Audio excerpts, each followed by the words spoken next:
Now अब देखिए next एक डाउट है, हम लोग इसको सॉल्व कर रहे हैं इलेक्ट्रोस्टैट्स का।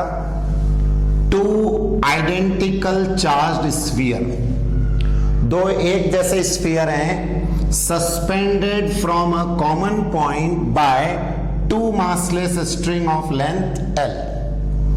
तो ये रहा आपका एक, पहले तो कोई भी पॉइंट जहां से दो आइडेंटिकल स्फीयर को L लेंथ से आपने हैंग किया है, are initially at a D distance apart. और देखिए अब ये रहा, ये आपका एक स्फीयर, ये रहा दूसरा स्फीयर, लेंथ L। डायग्राम में जरूर हम बना रहे हैं बट आपको एक क्लियर है कि ये जो D है, distance between them is very small. D is very less than because of their mutual repulsion, और ये एक दूसरे को रिपेल कर रहे हैं। That means they contain same charge. Let it be Q, let it be Q. Q charge in पे है, L लेंथ से सस्पेंडेड है, D डिस्टेंस अपार्ट है, और D बहुत कम है L के कंपैरिजन में, ये ध्यान रखना, D is less. Now अब आगे दिया है the charges begin to leak from both the sphere. The charges begin to leak, यहां से भी चार्ज निकलने लगेगा, यहां से भी चार्ज निकलने लगेगा, धीरे धीरे लीक कर रहा है। From both the sphere at a constant rate, एक जैसा चार्ज लीक कर रहा है। As a result the sphere approached each other, और इसके कारण जैसे जैसे इस पे चार्ज कम होगा, इनका रिपल्शन कम होगा और ये पास आने लगेंगे विथ वेलोसिटी v। ये v वेलोसिटी से पास आ रहे हैं। And now आपको बताना है then v varies as a function of distance x between the sphere। तो अभी देखो शुरू में तो d था, बट जैसे जैसे ये पास आएंगे तो क्या ये डिस्टेंस कम होगा? इस डिस्टेंस का आपको v के साथ वेरिएशन बताना है, कैसे वो डिपेंड करता है। तो पहले बताओ, इतना क्वेश्चन आपको क्लियर है? हाँ सर, क्या किया गया इसमें? नाउ अब ये m मास है इस स्फीयर का जो कि लगेगा नीचे, विच इज mg। ये हो गया tension T, this is the angle theta, ये भी एंगल थीटा।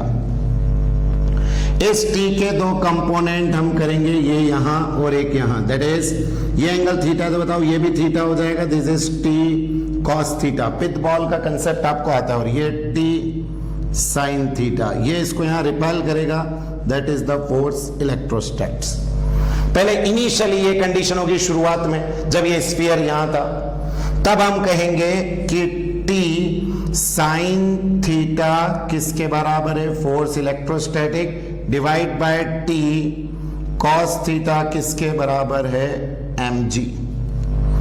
ये T से ये T cancel, sin theta upon cos theta होता है tan theta equal to Fe upon mg।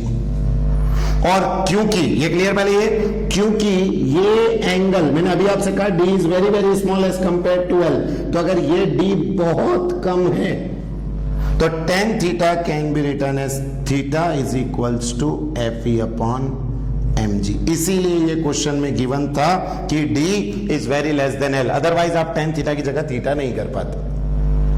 तो ये तो हमने पहले ये कंडीशन तो कितनी बार यूज कर चुके पिथ बॉल में। पहला यहां दिया था कि D is very less than L, तो हमने कहा सर tan थीटा लिखो या थीटा, बात बराबर है।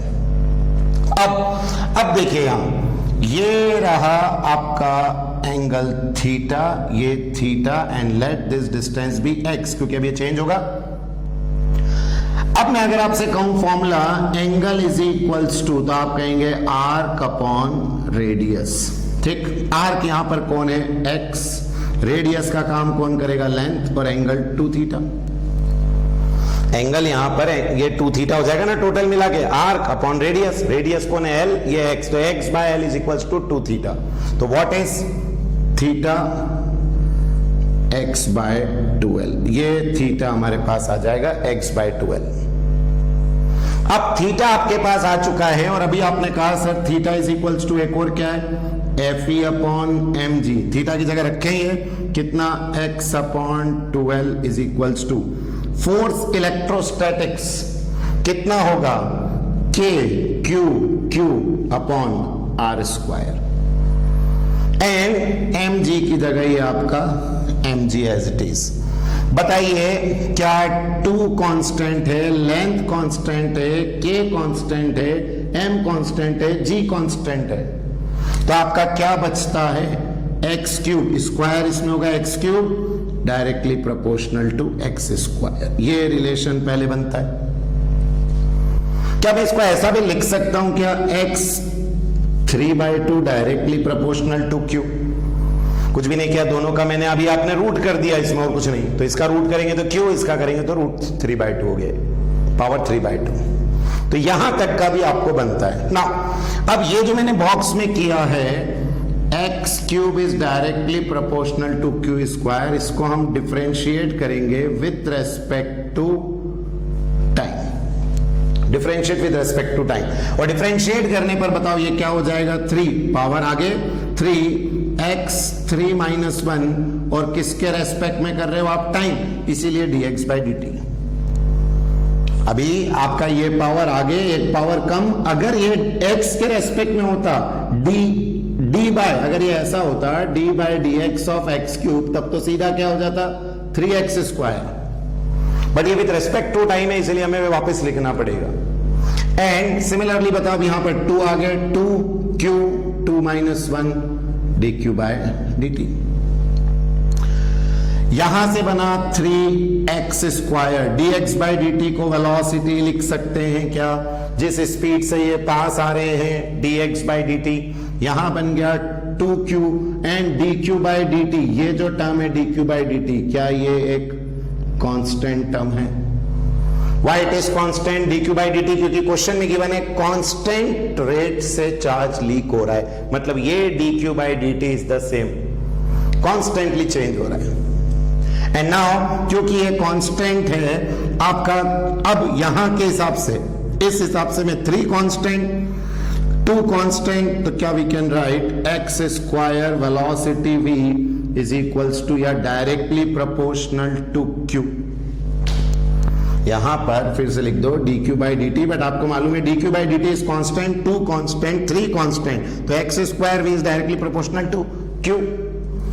यहां से बताइए q किसके प्रोपोर्शनल है, x की पावर 3/2। तो यहां पर मैं लिख सकता हूं x square velocity directly proportional to x की power 3/2, and then v directly proportional to x की पावर 3/2 बाय x स्क्वायर, और फिर आप इसको ऊपर भेज देंगे, you will get v directly proportional to x की पावर -1/2। तो आपका आंसर x की पावर -1/2।